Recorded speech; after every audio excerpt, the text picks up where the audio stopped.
En el tranquilo pueblo de Kingsfield, donde los días transcurrían con el ritmo predecible de la rutina y los crímenes graves eran apenas recuerdos de otras épocas, una serie de asesinatos sacudió la paz como una explosión bajo la superficie. 3 jóvenes fueron encontrados en condiciones que evocaban rituales oscuros, colgados cabeza abajo, sus gargantas cortadas con una precisión quirúrgica y sus cuerpos completamente drenados de sangre. No había huellas, ni signos de lucha, ni una sola gota fuera de lugar. Como si alguien, o algo, hubiera borrado su presencia de este mundo sin dejar testigo alguno. Las víctimas compartían algo más que una manera atroz de morir. Eran todos jugadores profesionales de League of Legends, integrantes del mismo clan competitivo conocido como Null 5, un equipo en ascenso que había causado revuelo en la escena de los sports por su estilo agresivo y sincronización impecable. El detective Henry Wexler fue asignado al caso. Hombre metódico, descreído de todo lo que no pudiera ser explicado con lógica y ciencia, Wexler arrastraba una vida gris, envuelto en los expedientes polvorientos del archivo policial. Pero este caso no se parecía a nada de lo que había enfrentado antes.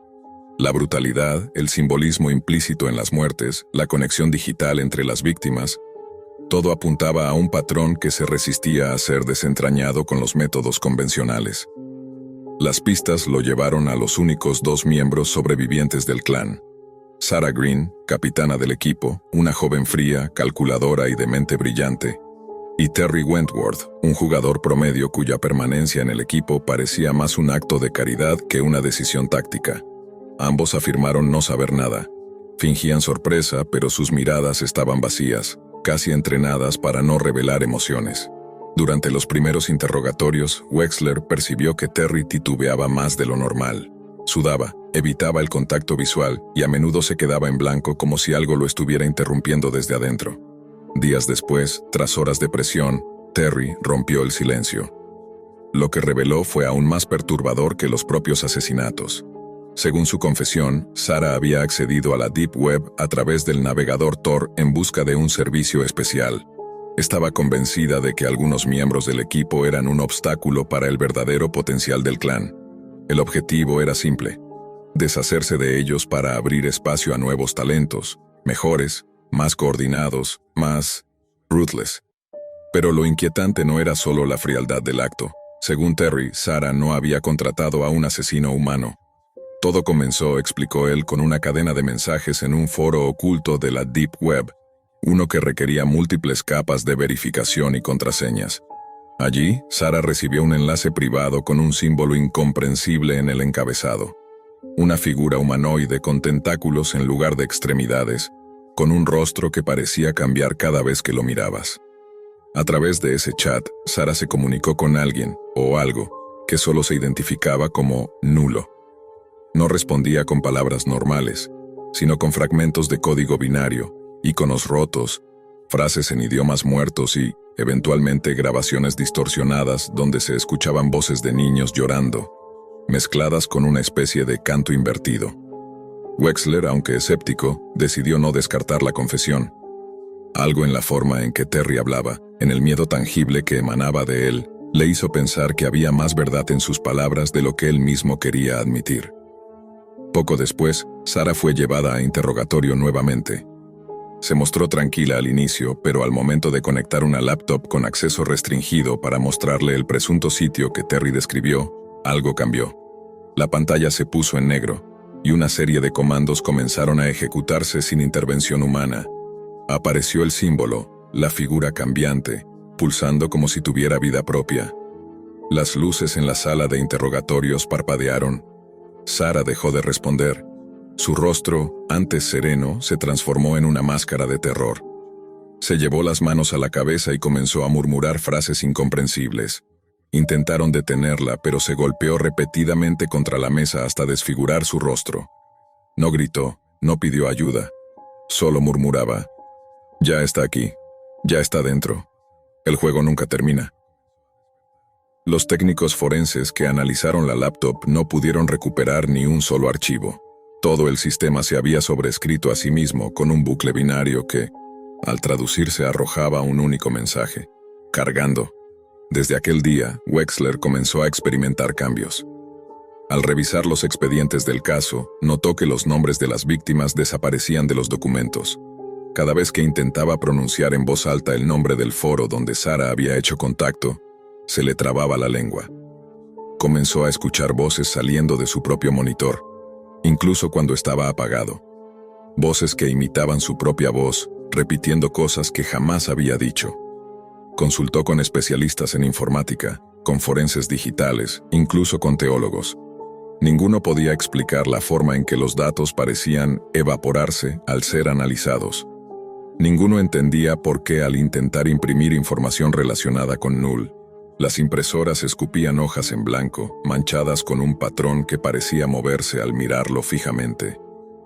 Wexler, aún decidido a no caer en el abismo de la superstición, regresó a la laptop incautada.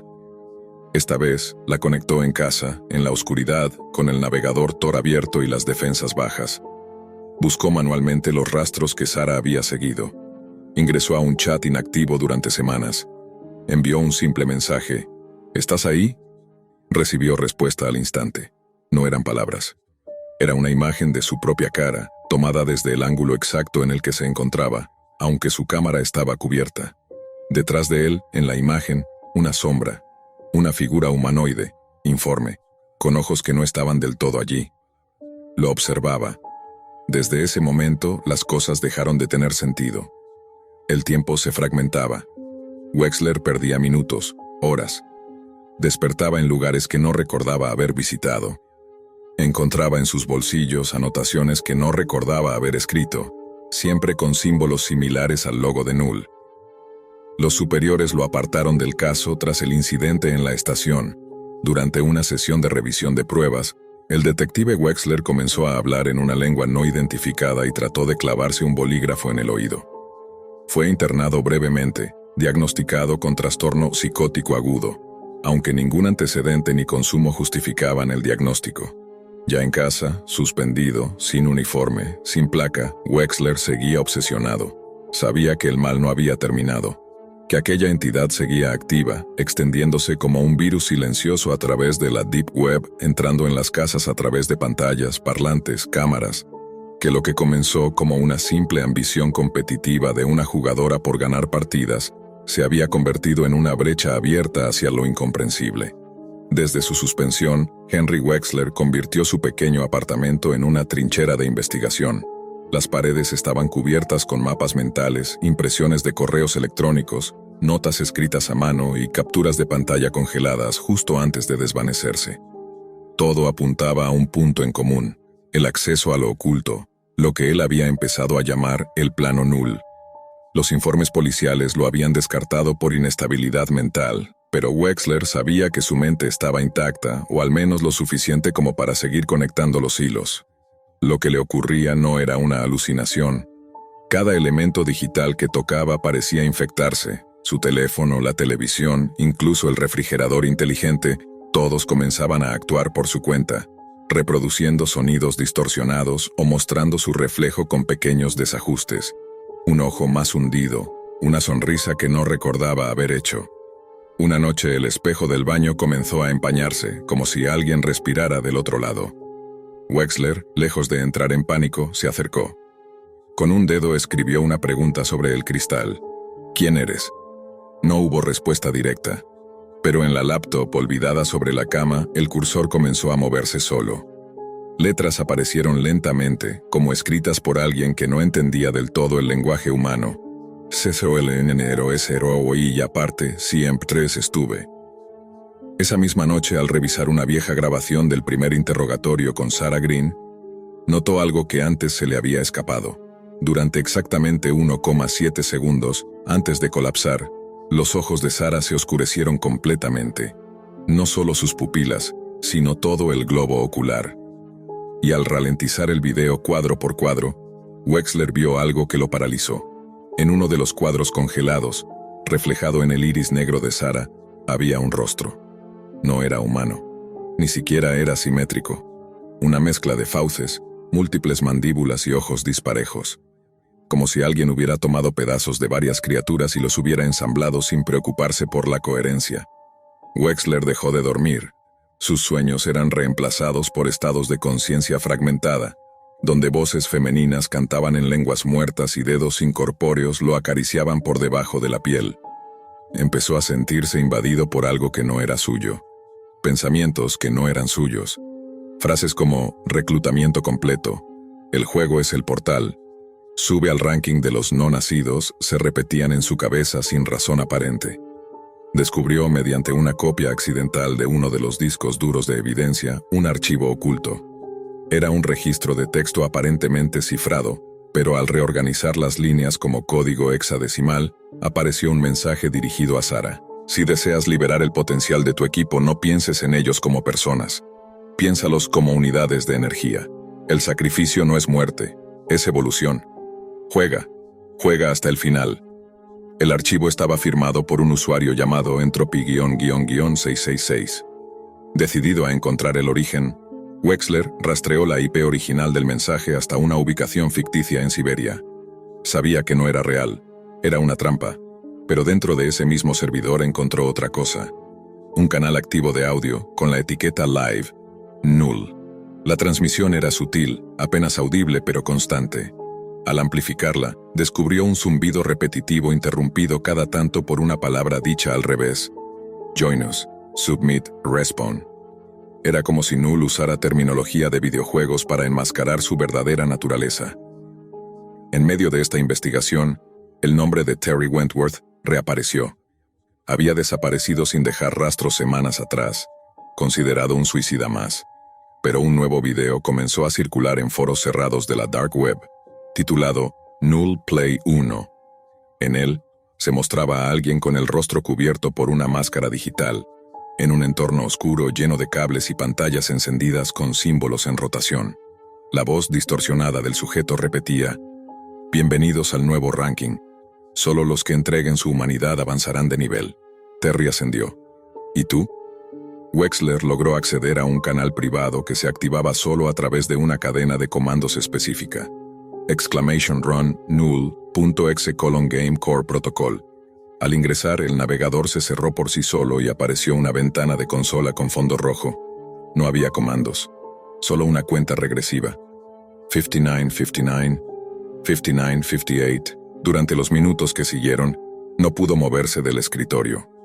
Sentía el cuerpo atrapado. Escuchaba su propia voz saliendo de los parlantes, diciendo frases que él no recordaba haber dicho jamás. Cuando el contador llegó a 0, el sistema ejecutó un comando final. Entidad reiniciada, puerta abierta, juego en marcha. Al instante, todas las luces de su apartamento se apagaron. La pantalla brilló intensamente mostrando una sola frase: «Te veo, Henry». Wexler no recordaba haberse dormido, pero cuando despertó el reloj marcaba las 4:44 de la mañana. Todo estaba igual, excepto por un nuevo archivo en su escritorio. Un icono con el símbolo de Null, titulado simplemente Final Match on Replay. Al abrirlo se reprodujo una grabación, pero no era una partida de League of Legends, como sugieren los archivos con extensión .replay. Era una grabación de él mismo, visto desde un ángulo en lo alto del techo. Se lo veía sentado frente al computador, en el mismo estado en que acababa de despertar, pero haciendo cosas que él no recordaba, riendo sin razón, hablándole a la pantalla, golpeándose el pecho con el puño cerrado. Luego, en el video, su cuerpo se levantaba y comenzaba a hablar en un idioma incomprensible, mientras detrás de él, la figura aparecía de nuevo, más clara esta vez. Tenía forma, pero no simetría. Era como un concepto animado, una entidad que parecía existir en varios planos al mismo tiempo. La grabación terminaba abruptamente con un mensaje insertado en pantalla: «Estás jugando, si no abandonas, otros morirán». Wexler supo entonces que su rol ya no era el de un investigador. Se había convertido en una pieza del juego, como lo fue Terry, como lo fue Sarah, como lo fueron los demás miembros del clan. Todos fueron parte de una partida oculta que se desarrollaba detrás de las interfaces de LOL, los foros, los streams, un metajuego sobrenatural que usaba la infraestructura del juego más popular del mundo como trampolín para filtrar una presencia que no solo deseaba observar, quería participar. En un último intento de romper con el ciclo, Wexler viajó hasta la casa donde todo había comenzado, el antiguo sótano de Sarah Green, ahora clausurado. Había descubierto que aquel era el sitio donde ella realizó la primera conexión con Null. El lugar seguía intacto. Un sótano oscuro, con paredes cubiertas por garabatos de lenguaje rúnico y una mesa de altar improvisada con figuras impresas en 3D de campeones del juego, todos cubiertos por una sustancia negra similar al petróleo. Encendió su laptop y se conectó a la red. Ya no era necesario Tor ni proxies. Null se había filtrado a la red superficial. Bastó con entrar a un canal de Discord abandonado. El mensaje apareció al instante. Bienvenido de nuevo, invocador. ¿Listo para el último enfrentamiento? Aceptó. No por valor, sino porque ya no tenía opción. Lo que siguió fue una sesión de tortura psicológica. La pantalla se dividió en 5 ventanas mostrando en vivo a 5 personas. Jóvenes, cada uno sentado frente a un computador, con los ojos vidriosos, jugando como si estuvieran en trance. Wexler no conocía a ninguno, pero los reconoció por los nombres de usuario. Eran los nuevos integrantes del clan. Null 5 había sido restaurado. El ciclo continuaba. Una voz, distorsionada como si viniera de dentro de su cráneo, le dijo: uno muere, tú eliges cuál, o tú tomas su lugar. Y entonces entendió. El juego no era digital, era ritual. Cada partida ganada alimentaba a Null. Cada victoria requería una pérdida humana. Las derrotas eran solo para despistar. Los sacrificios eran reales. Las muertes simbólicas también eran físicas. Un mecanismo antiguo, disfrazado de competitividad moderna. Wexler gritó, lloró, suplicó, pero al final presionó la tecla Enter. La pantalla se apagó. Semanas después, una noticia circuló por los foros de gaming. El regreso meteórico de Null 5 con 5 nuevos jugadores prodigio, ganando partidas con una coordinación sobrenatural. Nadie sabía de dónde habían salido, pero sus nombres eran nuevos, imposibles de rastrear. Su logo, un ojo sangrante rodeado de tentáculos pixelados. Wexler jamás volvió a aparecer. Su departamento quedó vacío, sin rastros, sin computadoras, sin carpetas. Solo una nota en el refrigerador, escrita con su caligrafía. Jugar fue mi error. Advertir mi castigo. Ahora solo soy otro nivel que nadie debe superar. Desde entonces, algunos jugadores afirman que, durante partidas nocturnas, han visto por una fracción de segundo a un espectador extraño entre los iconos de sus equipos. Su nombre, Entropy-666. Siempre silencioso, siempre presente. Había algo hipnótico en la luz tenue del monitor, algo que atrapaba la atención de Camila como si el mundo real dejara de importar una vez que la pantalla se encendía. Tenía solo 12 años cuando sintió por primera vez esa sed insaciable por saber más, por ir más allá de los límites normales de la navegación. Internet se le había quedado corto. Los videos, los juegos, incluso los tutoriales de hacking que tanto la fascinaban, le resultaban tibios. Necesitaba algo más crudo, más real. Fue en uno de esos foros de curiosos donde alguien mencionó la Deep Web. El verdadero Internet, decían. Allí, donde el contenido no está indexado, donde todo se oculta, donde se comercia con secretos, donde se mira sin ser visto. Camila, sin conocimientos reales de seguridad, descargó Tor una madrugada, convencida de que era lo más cerca que estaría de una película de espías. No había cortafuegos, no había VPN, no había siquiera sentido común. Solo una niña inteligente, curiosa y completamente expuesta. El foro se llamaba Friend Looking Glass, con una interfaz arcaica, casi abandonada. Las publicaciones eran fragmentadas, mensajes sueltos como murmullos digitales. Si te mira ya es tarde. Nunca respondas al primer mensaje. La cámara no necesita estar encendida para verte. Camila no entendía, pero algo en la estética del lugar le generaba una ansiedad rara, una que no quiso aceptar. No era miedo, aún no. Era solo una incomodidad suave como una brisa fría por la espalda. Siguió navegando, hasta que encontró un hilo sin título, sin autor, sin fecha. Al hacer clic, el navegador se congeló. Luego la pantalla parpadeó en negro. Apareció una ventana emergente en blanco con 2 palabras. Acércate más. Pensó que era un virus. Cerró todo. Intentó reiniciar. El cursor no se movía. Otra ventana emergente. Tu nuevo amigo te está mirando. Y entonces se activó la cámara. O eso creyó ver. Una pequeña luz verde brilló por menos de un segundo. Luego nada. Pero algo cambió en el ambiente. como si su laptop ya no fuera solo suya, como si una presencia nueva se hubiera instalado ahí dentro, observando, analizando, grabando. Al día siguiente, aún perturbada, encontró una carpeta nueva en su escritorio. Se llamaba Mirror. Dentro, cientos de imágenes en miniatura, todas de ella, algunas durmiendo, otras en la ducha, y una, especialmente terrible, donde se veía a sí misma llorando completamente desnuda, en la oscuridad de su habitación, con el reflejo de la cámara visible en el espejo detrás de ella. No recordaba haber estado así. No recordaba esa noche. Gritó, lanzó la laptop al suelo, la apagó, la encendió. Volvía a aparecer la carpeta. La formateó entera. La apagó para siempre. Durante un año entero evitó cualquier dispositivo con cámara. Volvió a los libros, se alejó del mundo digital, se encerró, pero el tiempo pasó.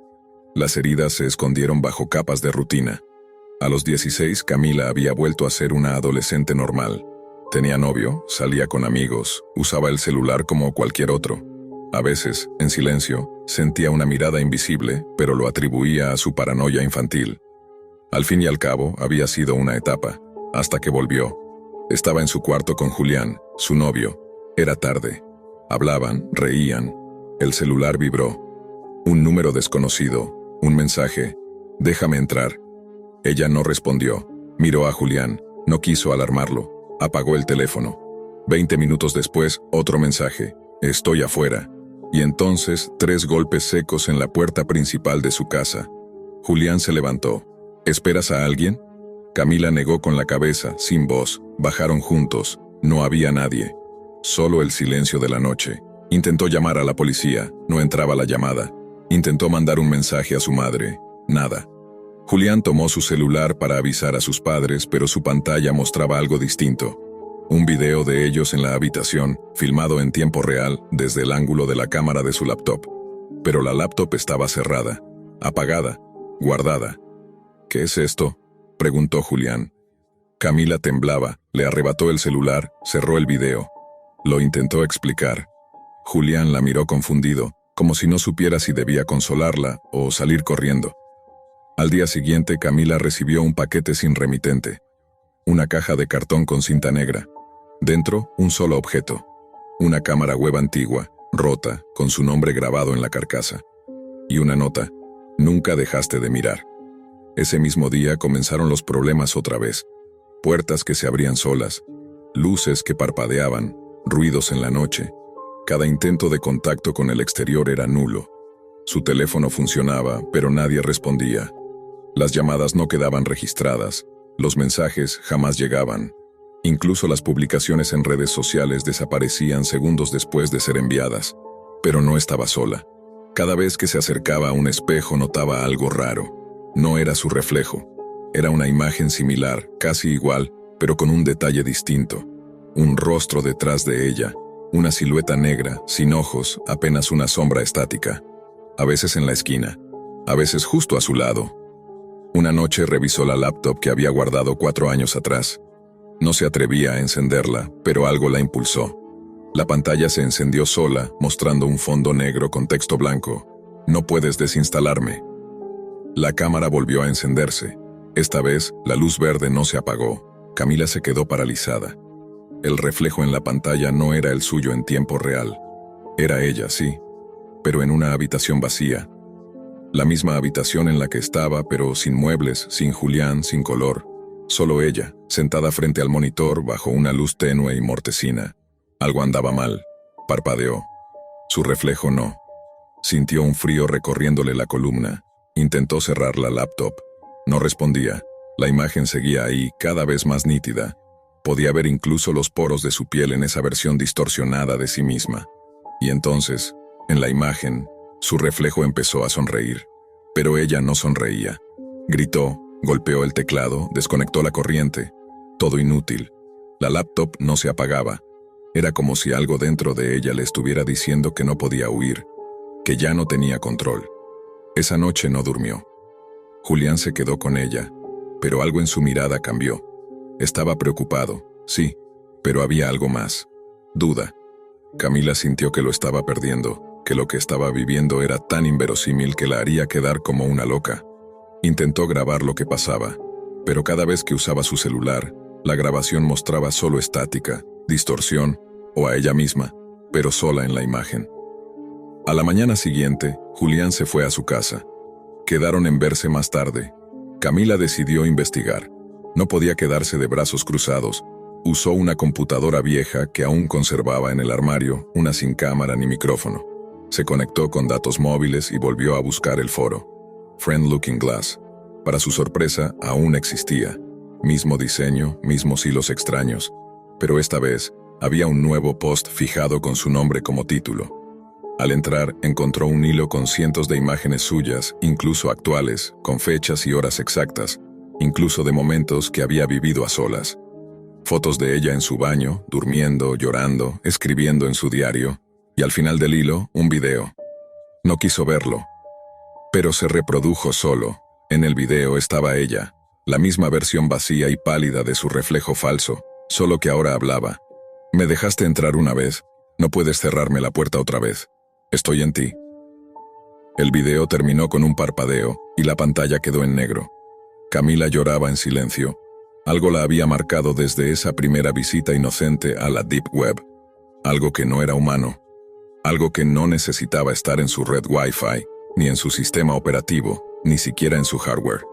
Era una presencia que vivía en los vacíos de su conciencia digital, alimentándose de su miedo, de su atención. Volvió a buscar ayuda, pero sus redes estaban vacías. Sus contactos, borrados. Sus publicaciones antiguas, eliminadas. Hasta sus fotos familiares habían desaparecido de la nube. Intentó hacer una videollamada a su madre. No contestaba. Alguien más lo hacía. Una figura inmóvil, en completa oscuridad, la miraba desde el otro lado de la pantalla. No decía nada. Solo la observaba. Cada vez que hablaba con alguien, la conversación se distorsionaba, como si otra voz apenas perceptible susurrara debajo de la suya. Sus amigos comenzaron a distanciarse, incluso sus profesores parecían tratarla con recelo, como si supieran algo que ella no. Julián dejó de responder. Fue a su casa, pero él no la reconocía. La miró desde la ventana con una expresión de miedo. Dijo no llamarse Julián, que no la conocía, que se fuera. Volvió a casa confundida, sola, con las manos temblando. Entró a su cuarto y lo encontró completamente distinto. Los muebles cambiados, las paredes blancas, sin fotos, sin recuerdos. Solo la laptop encendida en el escritorio, la cámara activa. La pantalla mostraba texto. No puedes existir sin mí. Entonces, detrás de ella, se escuchó el clic seco de una cámara tomando una foto. Se giró. No había nadie. Pero en su celular, recién encendido sin tocarlo, apareció una imagen nueva. Ella, de espaldas, frente a la laptop. Y al fondo, detrás de ella, una figura alargada, oscura, con una sonrisa amplia y sin ojos. Camila se quedó inmóvil. Sus pies parecían clavados al suelo. La imagen en su celular no mentía. Aunque girara la cabeza, aunque encendiera todas las luces, no había nada. Pero sabía que esa figura estaba allí. La presencia era real. No necesitaba cuerpo. Solo necesitaba atención. Y ella, por años, se la había dado. Corrió por la casa buscando desesperadamente una forma de escapar. Rompió el router, destruyó su laptop con un martillo, apagó el celular, sacó las baterías. Pero algo no desaparecía, la sensación de estar siendo observada desde adentro, no desde las cámaras, sino desde su propia mente. Fue entonces cuando lo entendió. No era un virus, ni un hacker, ni siquiera un ente digital.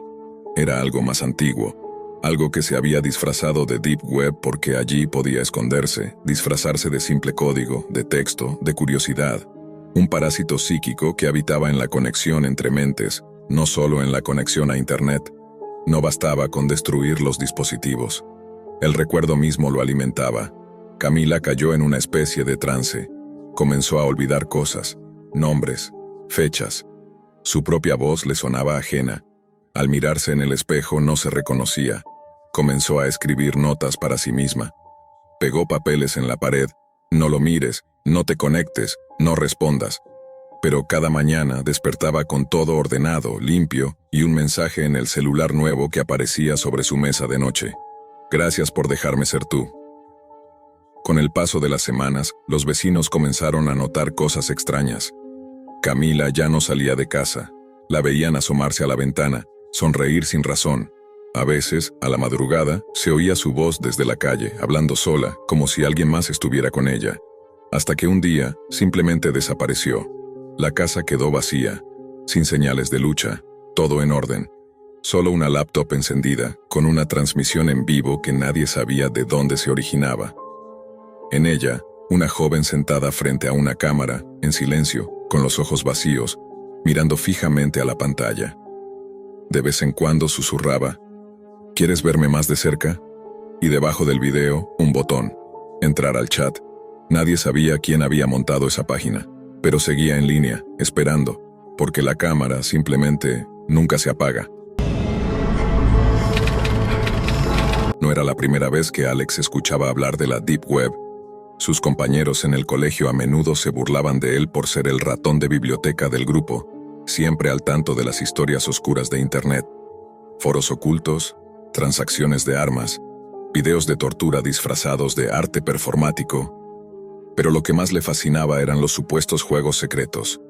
Páginas con acertijos imposibles, retos de resistencia mental, decisiones sin retorno.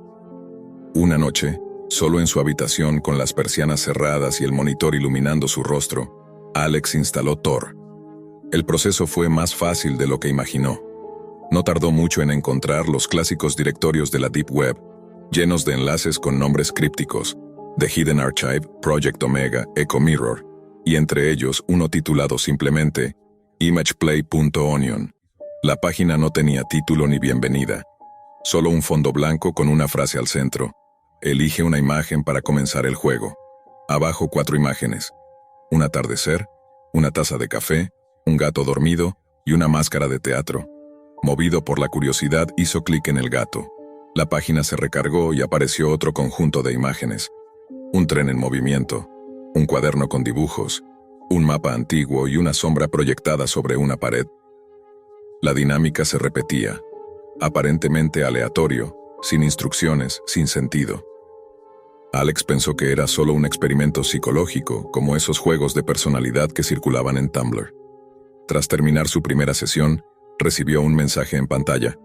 Gracias por jugar, vuelve cuando quieras. Volvió la noche siguiente, y la otra. El patrón era el mismo, pero las imágenes comenzaron a mutar lentamente.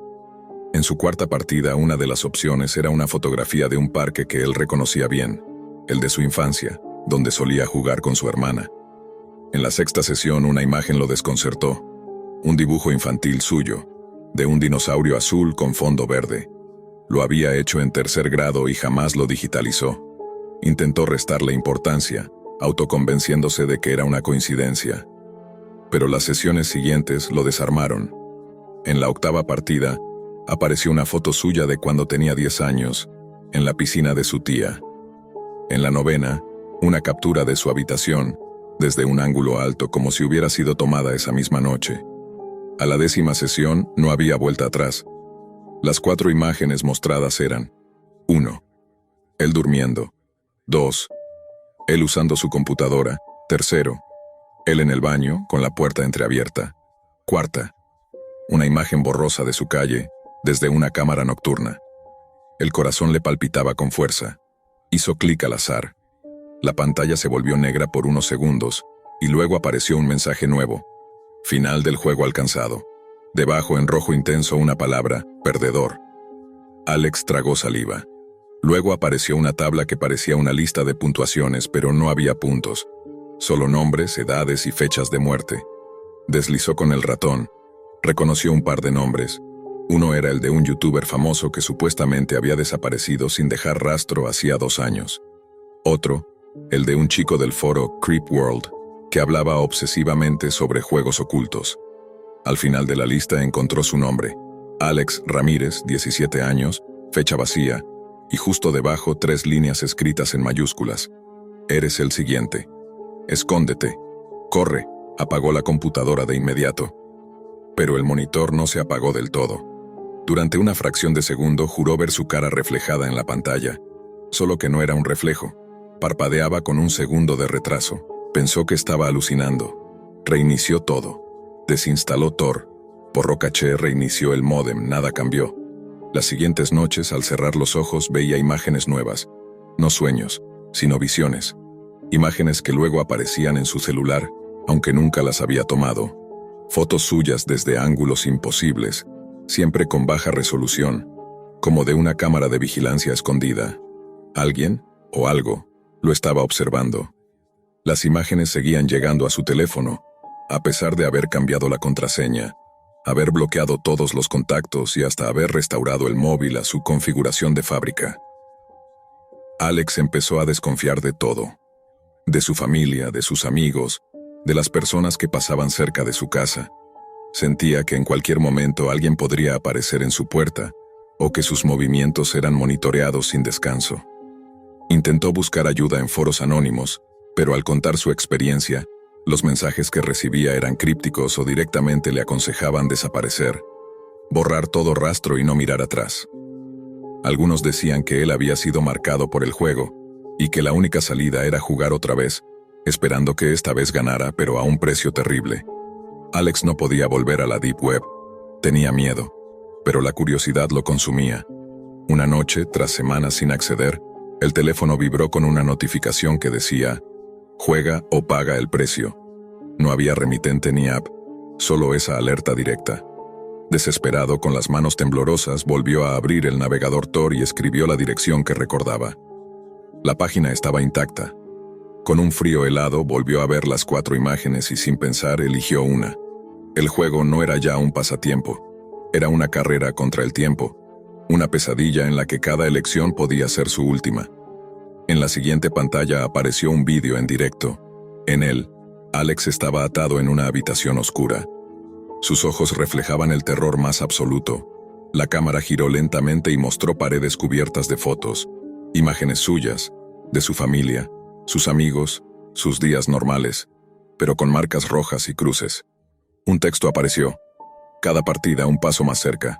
Esta es la verdadera puntuación. Alex intentó gritar, pero no salía sonido. La conexión comenzó a parpadear y la última cosa que vio fue una imagen pixelada de su propio rostro, congelado en un grito silencioso. La pantalla se puso negra y apareció un mensaje final. La curiosidad no siempre es un juego inocente. Bienvenido a la verdadera Deep Web. Desde ese día nadie volvió a saber de Alex Ramírez, pero en los rincones más oscuros de la red, su nombre sigue apareciendo en la tabla, ahora con una fecha que nadie quiere leer. Y un nuevo jugador recibe el mensaje: eres el siguiente. Desde la primera vez que vio un video viral de un youtuber abriendo una caja misteriosa, Diego sintió que esa era la llave para su propio éxito. Cansado de sus contenidos mediocres y de la indiferencia creciente de sus seguidores, decidió que esta vez haría algo que nadie más se atreviera a hacer. No le importaba que la caja proviniera de la Deep Web, un lugar envuelto en oscuridad y rumores. La promesa de la fama, los likes y las suscripciones podían más que el miedo. Después de buscar durante días en foros y chats clandestinos, logró dar con un vendedor que aceptaba bitcoins y con una pequeña inversión de 0.1 BTC, que para él era casi todo su ahorro, compró una caja misteriosa sin saber realmente qué esperar. El vendedor prometía que el contenido sería algo nunca antes visto para los valientes. El envío tardó un mes.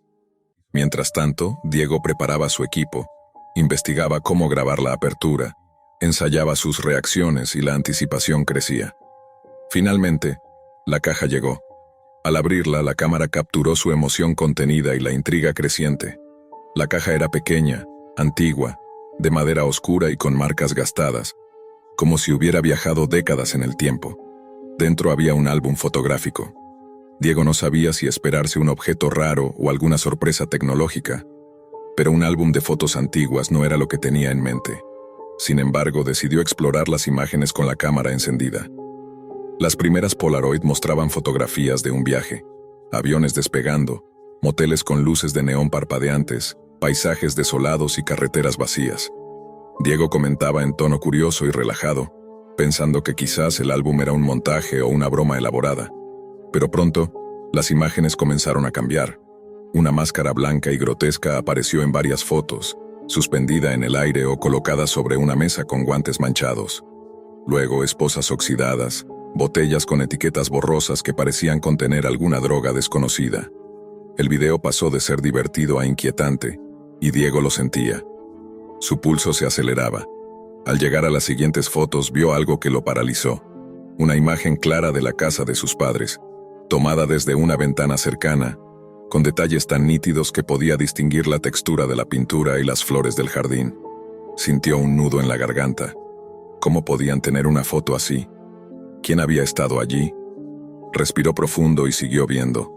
Las fotos que siguieron mostraban escenas de sus padres esposados y amordazados, con los ojos abiertos, congelados en un silencio aterrador. La última fotografía era borrosa, pero el contorno de su propia casa era inconfundible. Diego sintió que la habitación se cerraba a su alrededor. El aire se volvió pesado, la temperatura bajó. Mientras la cámara seguía grabando, un movimiento a su lado le hizo girar la cabeza. En la ventana de su habitación una figura encapuchada lo observaba, con un gesto que parecía un saludo, una invitación macabra. Diego dejó caer el álbum, corrió hacia la casa de sus vecinos, temblando, y desde allí llamó a la policía. La respuesta fue rápida, pero devastadora. Sus padres habían sido asesinados, una escena brutal que confirmaba el peor de los temores. La culpa se apoderó de Diego. Sabía que había cometido un error fatal: compartir su dirección en un video, en la Deep Web, sin pensar en las consecuencias.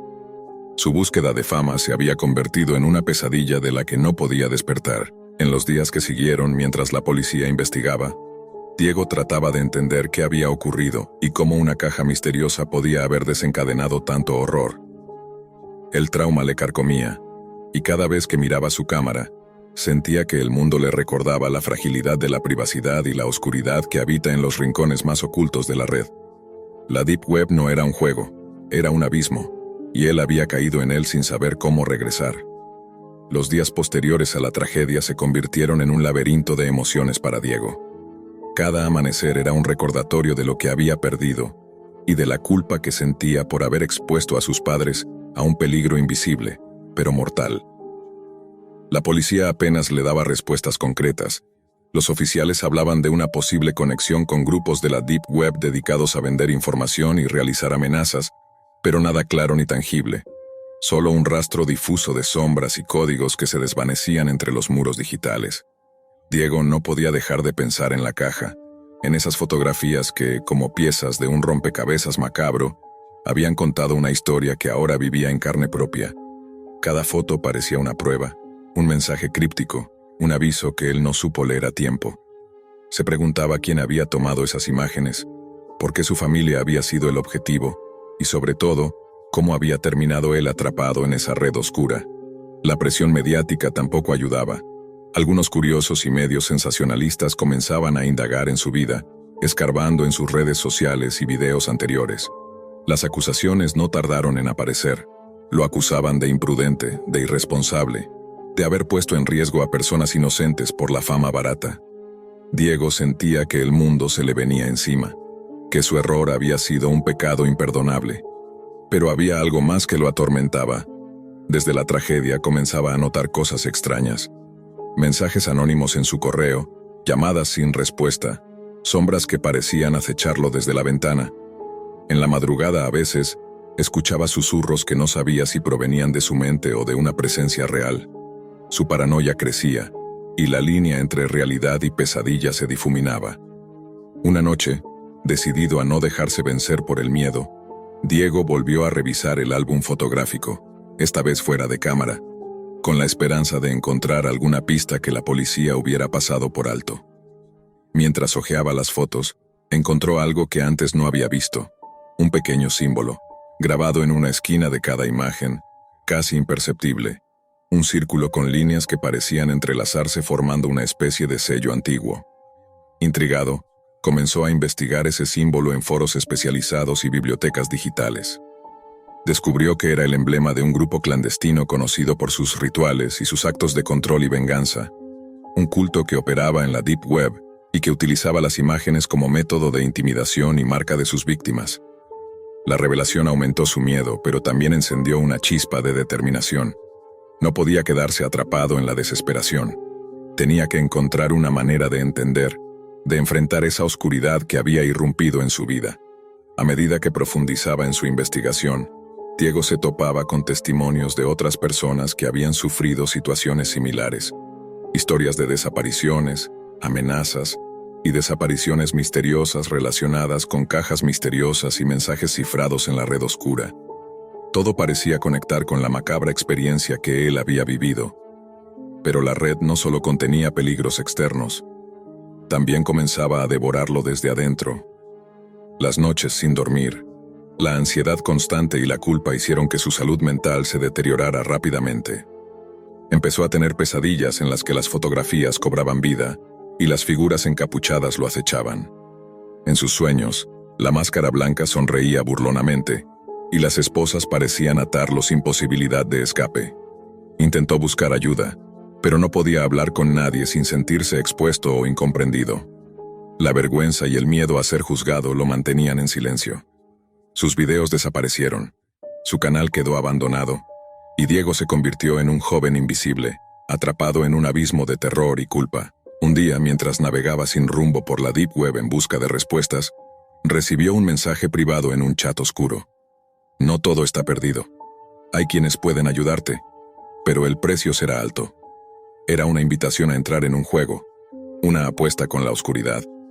La curiosidad y la desesperación se mezclaron en su mente. ¿Sería esta la oportunidad para cerrar el círculo y enfrentar el horror que lo perseguía, o un camino hacia una perdición aún mayor? La invitación era clara, pero peligrosa. Diego sabía que aceptar significaba adentrarse aún más en un mundo que lo había destruido, pero también sentía que era su única salida. Sin pensarlo demasiado, respondió al mensaje y recibió una dirección web oculta, un portal dentro de la Deep Web que prometía respuestas y quizás justicia. Al ingresar, encontró una plataforma sombría, donde un juego macabro se desarrollaba. Era una especie de prueba, un laberinto virtual que ponía a prueba su ingenio y valor. Cada desafío implicaba descubrir más detalles sobre el culto que había marcado a su familia, desentrañar pistas ocultas en las fotografías y en los mensajes que había recibido. Mientras avanzaba, la tensión aumentaba y la sensación de estar siendo observado se hacía más fuerte. La figura encapuchada que había visto en su ventana comenzó a aparecer en los desafíos, casi como un espectro que lo acechaba en cada paso. Sin embargo, Diego estaba decidido a llegar hasta el final, a encontrar una forma de romper la cadena de terror que lo había atrapado. En el último nivel, encontró un mensaje final grabado en video. Una voz distorsionada le explicó que la caja era un método de prueba y castigo. Su imprudencia al compartir información había activado una cadena de eventos diseñada para eliminar a quienes osaran exponerse en ese mundo oscuro. La única forma de detener el ciclo era exponer la verdad, denunciar el culto y evitar que otros sufrieran el mismo destino.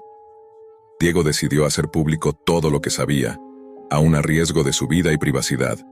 Subió un video, sin filtros ni ediciones, mostrando las fotografías, el símbolo del culto, y relatando su historia con cada detalle. El video se viralizó, causando revuelo y poniendo en alerta a las autoridades.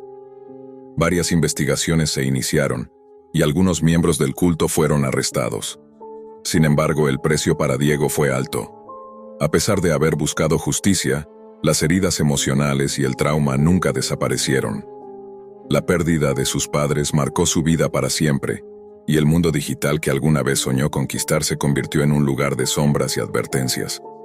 Aprendió que la Deep Web no era un terreno para juegos ni búsquedas de fama, sino un abismo donde la curiosidad podía convertirse en condena. El canal de Diego quedó congelado en el tiempo, un recuerdo oscuro de la línea difusa entre la valentía y la imprudencia. Y mientras el sol se ocultaba cada día, una silueta encapuchada seguía observando desde la distancia, un recordatorio persistente de que algunas puertas, una vez abiertas, jamás pueden cerrarse del todo. Había una tarde gris y húmeda cuando Marcos salió del instituto con una mezcla de cansancio y ganas de desconectar. Enfiló hacia el cibercafé que solía frecuentar para revisar sus correos y mensajes cuando no tenía señal en su celular. Al entrar, la luz tenue y el olor a café molido fresco le resultaron familiares, pero algo captó su atención: una bolsa negra abandonada en una esquina del local. Sin pensarlo mucho, se acercó y la recogió. Dentro encontró una laptop algo vieja, con la pantalla cubierta de polvo, y un teléfono Android con la pantalla rota. Por un instante dudó, pero la curiosidad pudo más, y decidió sentarse en una mesa junto a la ventana para revisar qué contenían esos dispositivos. Encendió la laptop y esperó mientras el sistema arrancaba lentamente. Lo primero que notó fueron varias carpetas con nombres crípticos y una que destacaba: proyectos. Dentro había imágenes que parecían normales a primera vista. Fotos de una barbería local, un bosque cercano, calles vacías y una captura de pantalla de un foro oscuro en una página de la Deep Web. Marcos, que sabía lo básico de cómo navegar la Deep Web, sintió un escalofrío al ver la lista de números telefónicos que aparecían en la captura. No reconocía los números, pero el ambiente en la imagen le daba mala espina. Decidió que debía saber más. Navegó por la laptop y encontró un archivo de texto con fechas y direcciones, muchas coincidentes con las ubicaciones de las fotos. Algo empezó a encajar en su cabeza, una sensación inquietante crecía. Recordó entonces que esa semana la radio local había estado hablando sobre asesinatos recientes, todos en barrios donde había tomado esas fotos. Su mente empezó a hacer conexiones peligrosas. Movido por un impulso que oscilaba entre el miedo y la necesidad de entender, decidió marcar uno de los números de la lista. Para su sorpresa, uno de ellos sonó y la voz al otro lado era familiar. Era Pablo, su amigo desde la infancia. Marcos sintió que el corazón se le aceleraba. ¿Qué hacía Pablo en esa lista? Marcó otro número y para su terror era el suyo propio. ¿Cómo había llegado su teléfono a ese lugar? ¿Quién estaba detrás de todo eso? Empezaba a temer que alguien estuviera vigilándolo. Al día siguiente volvió al café con la laptop guardada en la mochila buscando respuestas. Allí encontró a Pablo sentado, pero algo en su expresión le parecía distinto, más tenso. No pudieron conversar mucho antes de que un grupo de personas entrara abruptamente. Escucharon gritos y un ruido seco. Pablo cayó al suelo, víctima de un disparo que heló la sangre de Marcos. El café se llenó de caos y nadie pudo evitar la tragedia. Marcos sintió que todo se desmoronaba a su alrededor. Entre el tumulto, un vagabundo apareció de la nada, con una cámara antigua en mano. Lo apuntó directamente a Marcos y tomó una foto sin mediar palabra. Luego, con una voz rasposa, repitió una frase que Marcos no olvidaría: «Unas monedas, señor». El vagabundo desapareció tan rápido como había llegado, dejando tras de sí una sensación de amenaza palpable. Esa noche, cuando Marcos revisó la laptop, encontró algo nuevo: una foto de la puerta de su casa. Un mensaje emergía en la pantalla, simple pero aterrador: «Te estamos mirando». Su respiración se aceleró.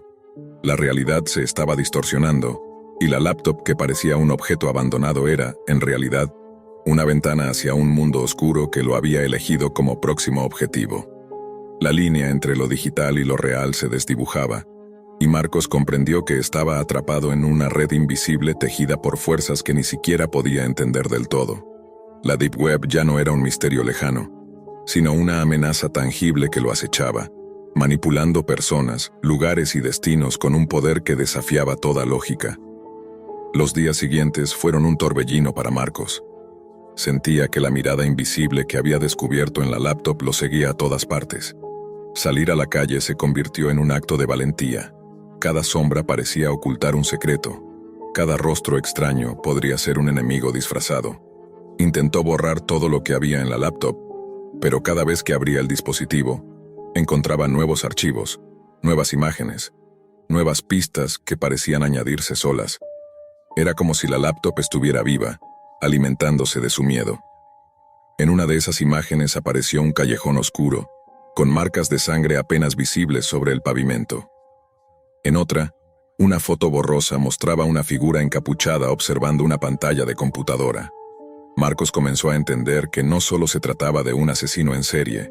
Detrás de todo esto había un sistema, una red de personas y tecnología que operaba en las sombras de la Deep Web, capaz de influir en la realidad, orquestando asesinatos y manipulando vidas desde el anonimato. Decidió hablar con alguien de confianza, pero nadie le creyó. Para ellos era solo paranoia, una obsesión con historias de Internet que solo alimentaban su ansiedad. Ni siquiera su familia entendía por qué estaba tan alterado. Solo Pablo parecía ser el nexo con esa realidad hasta su trágica muerte, y ahora todo estaba en manos de esa laptop maldita. Marcos comenzó a investigar por su cuenta, rastreando la lista de números telefónicos que aparecían en los archivos.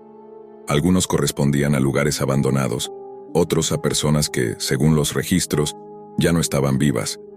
Intentó encontrar un patrón, una lógica que explicara las elecciones del asesino o los operadores detrás de la red.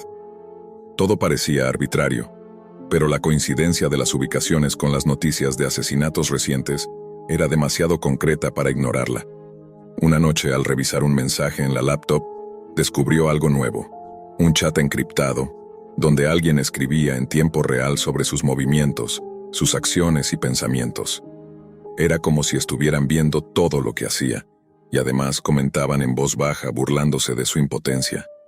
El terror se convirtió en paranoia total. Marcos sabía que no podía confiar en nadie, que estaba siendo observado las 24 horas del día, y que cada paso lo acercaba a un peligro mortal. Intentó cambiar de teléfono y de ubicación, pero cada intento era frustrado. La laptop parecía conectada con todo, incluso con los dispositivos más seguros. Era un agujero negro digital, capaz de atravesar cualquier barrera tecnológica. En su desesperación trató de deshacerse de ella, pero la laptop siempre regresaba a él, como si tuviera voluntad propia. El vagabundo volvió a aparecer, esta vez sin cámara, solo con una mirada penetrante que le heló la sangre. Se acercó y le susurró al oído: «El juego apenas comienza, señor». Luego se perdió en la oscuridad de la calle, dejando a Marcos con más preguntas que respuestas. La frontera entre lo físico y lo virtual se hacía cada vez más difusa. La Deep Web ya no era un concepto abstracto ni una curiosidad tecnológica. Era una cárcel invisible, un teatro macabro donde Marcos era el protagonista involuntario, un peón atrapado en una partida que no entendía pero de la que no podía escapar. La laptop no solo mostraba imágenes, también comenzaba a emitir sonidos, voces que susurraban en la noche, grabaciones con fragmentos de conversaciones que no tenían sentido, pero que llenaban su mente de inquietud. A cada momento, Marcos sentía que su vida normal se desvanecía, reemplazada por una pesadilla que se extendía más allá de la pantalla. Marcos ya no sabía cuánto tiempo había pasado desde que encontró la laptop. Las noches eran interminables. Los días se confundían con sombras y recuerdos distorsionados. La Deep Web no solo había entrado en su vida, la había invadido por completo, convirtiéndolo en un peón dentro de un juego sin reglas ni compasión. Una madrugada, al abrir la laptop por última vez, vio una nueva imagen que lo dejó paralizado. Una foto tomada desde el exterior, donde se veía a través de la ventana la silueta de alguien dentro de su casa, observándolo fijamente. Un mensaje simple apareció debajo: «Ya estamos dentro». El teléfono sonó. Era una llamada sin voz, solo un susurro entrecortado. Marcos reconoció la voz del vagabundo, ahora clara y macabra. «Unas monedas, señor, para pagar la deuda». Sabía que no había salida, que la red invisible que lo había atrapado no descansaría hasta cobrar su precio. Con las manos temblorosas, apagó la laptop y el teléfono, y cerró las cortinas. Pero en el reflejo del vidrio vio la figura del vagabundo sonriendo con una cámara en mano, listo para la siguiente foto. La última línea en la pantalla parpadeó: «Tú eres el próximo proyecto». Marcos comprendió entonces que no había sido casualidad. La laptop era un portal, un vínculo oscuro que había elegido a sus víctimas y las había destruido desde adentro, manipulando destinos, borrando fronteras entre lo digital y lo real. Y ahora él era parte de esa cadena mortal. En ese momento, la puerta de su casa crujió lentamente, y una sombra cruzó el umbral. Marcos sabía que el juego había terminado, y que lo que fuera que estuviera al otro lado de la pantalla estaba allí para él.